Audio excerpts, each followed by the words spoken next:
Welcome to another session of Health Education Series with Nurse V. Today we'll be talking about how herbal medicines could be dangerous to our health. Herbal medicines are naturally occurring plant-derived substances with minimal or no industrial processing.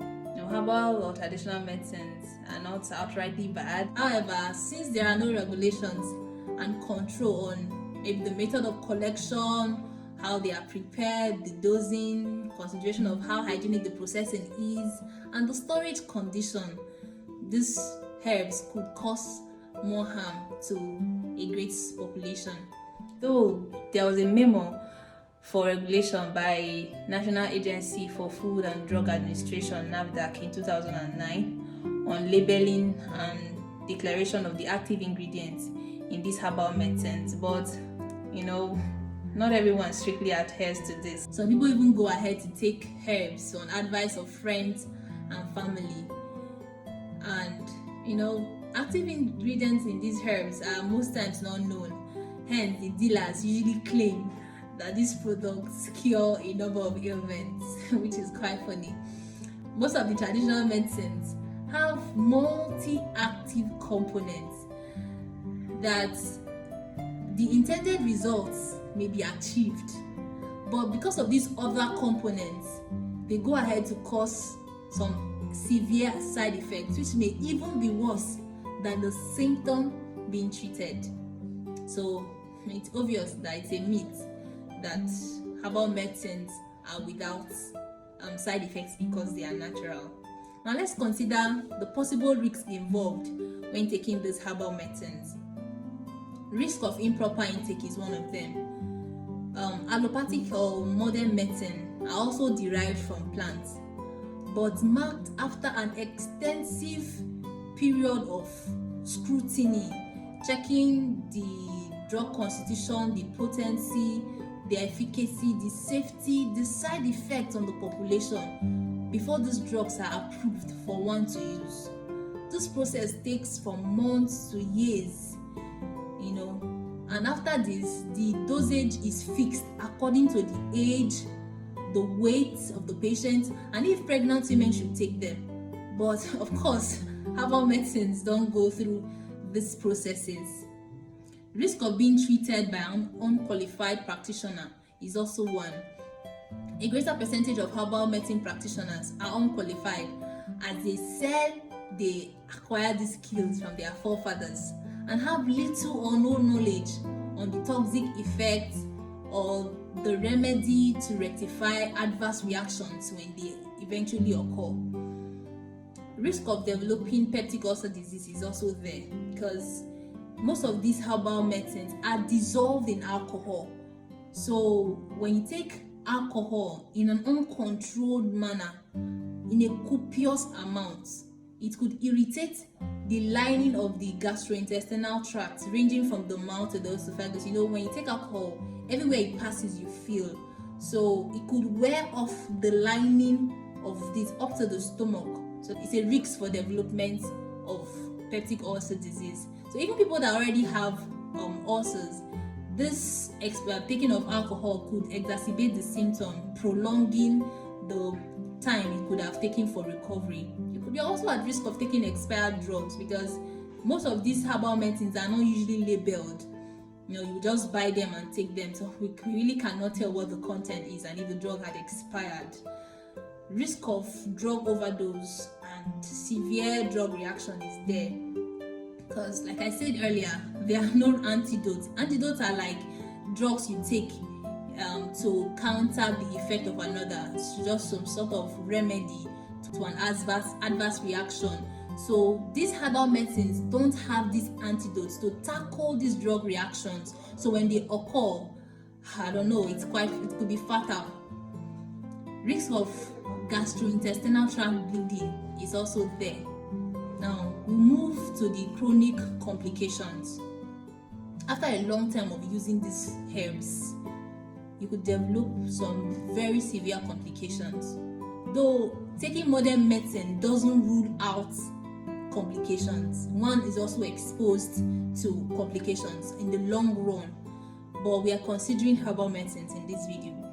toxicity is one chronic complication. This toxicity refers to the degree at which a substance could be harmful, could be toxic to the body on exposure.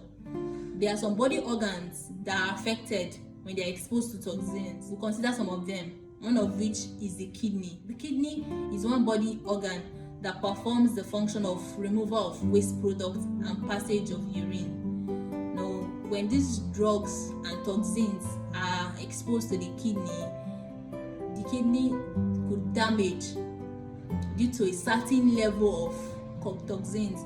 And it has been known that some of these herbal medicines contain heavy metals like lead, that could in a long run cause harm to the kidney, because the kidney has to remove this waste, so that could deposit and cause harm to the kidney. This could not be because of the drug itself, but sometimes because they want to increase the efficacy of this drug, they add pharmaceutical products inside, or add adulterants or even toxins in it to increase the efficacy, which is not so good with the body. So many people eventually break down with long-term kidney failure, which is capital intensive. When you break down with kidney failure, it requires so much money, because your kidney has failed. So a machine has to take over the function of the kidney through the process called dialysis, where every function the kidney would have performed, particularly removal of waste product, a machine take over this function, which is each dialysis section is expensive. Or in the long run, you might demand a kidney transplant, which is so expensive, very expensive. We'll talk about the liver. The liver is also another organ that could be damaged on exposure to long-term content or chemical content of these herbs. Now, the liver is one of the body organs that performs the function of metabolism and detoxification. It removes toxins from the body, So most times the liver fails because after being exposed to so much of the toxins from these herbal medicines, it could overweigh the capacity of the liver. So most times this chemical contents, these harmful metals could start depositing in the liver cells. They eventually lose their function and capacity of performing detoxification, of performing metabolism. So the liver cells may be damaged, and this could lead to a chronic liver disease. And another thing that could also cause this liver disease is because of the alcohol involved. Most of these drugs are dissolved in alcohol, so when we take this alcohol in an unregulated quantity over a long time, could start damaging the liver, ranging to liver cirrhosis and other liver diseases.